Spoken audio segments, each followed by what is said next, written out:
GardenSceneFightScene.com here, Matt Yanofsky and Dylan Silversey to recap an excellent night of boxing from Newark's Prudential Center. Main event of the evening was Thomas Adamek taking on a big heavyweight for the first time in Michael Grant, a former contender who was clearly fell a long way. Adamek wins a 12-round unanimous decision, very effective on the inside with left hooks, has an excellent jab, circles the ring, perhaps the best he's ever circled, while Grant is mostly ineffective. Recap the fight for us.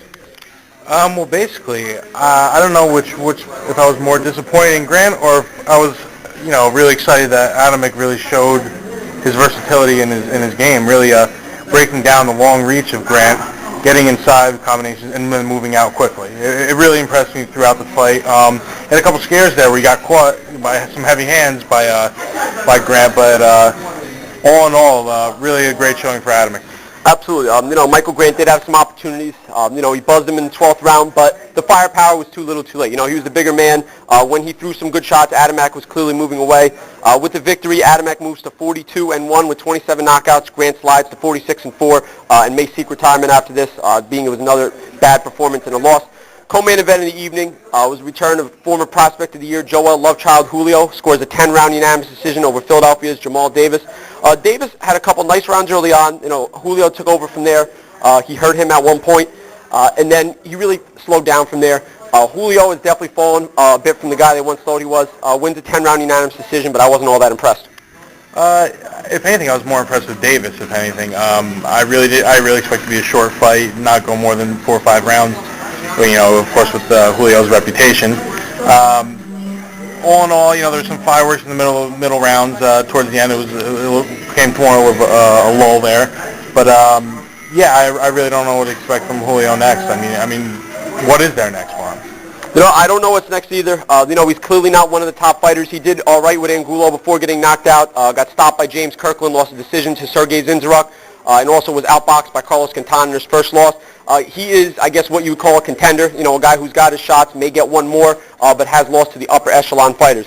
Now, second fight of the pay-per-view was Brooklyn's Saddam Ali with a dazzling performance, a la Roy Jones a little bit, where he toyed with the normally tough and game Lenin Arroyo, stopping him for just the second time with a body shot in the 5th round. Now, Ali was in clear control. He was fast. He was putting together combinations, getting the crowd to ooh and ah a little bit. Phenomenal performance from Saddam Ali. He looks like a tremendous prospect right now.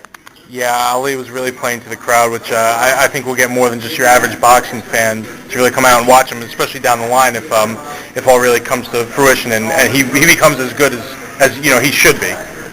He looked great tonight, and really I'm just excited to see him in the future. Amen, amen.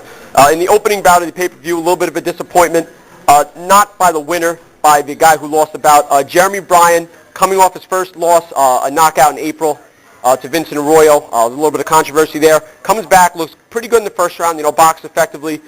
His opponent, Daniel Mitchell from Pittsburgh, got hit in the eye, supposedly with his shoulder, and quit on his stool. The crowd was livid about that.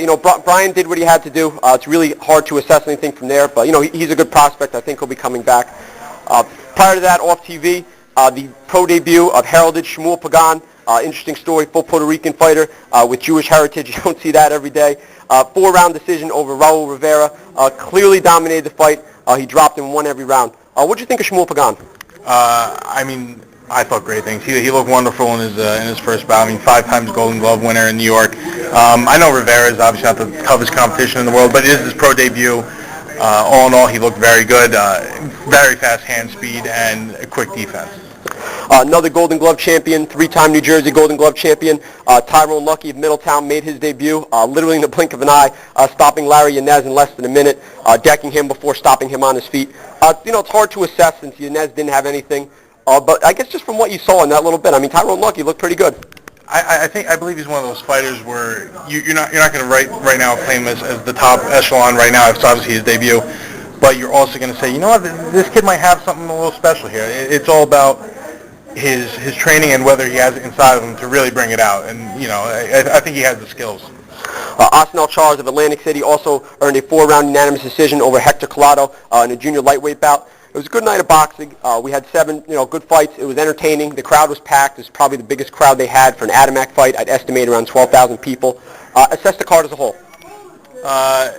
For the people who came out, obviously it was a very pro-Adamek crowd out there, and But if someone were to come to this fight and really not really know much about boxing, I think they would have gotten their night's worth, really. It was a really exciting night. Absolutely. I think it's safe to say that he is the biggest draw in New Jersey since the late, great Arturo Gatti. Adamek really has a special following here. You know, they built it up quickly from his first fight when he did 2,000, to 6,000 to 10,000, now to probably 12,000. We'll get the number soon. Recapping a great night of boxing, this is Matt Yanofsky and Dylon Silversey from GardenStateFightScene.com.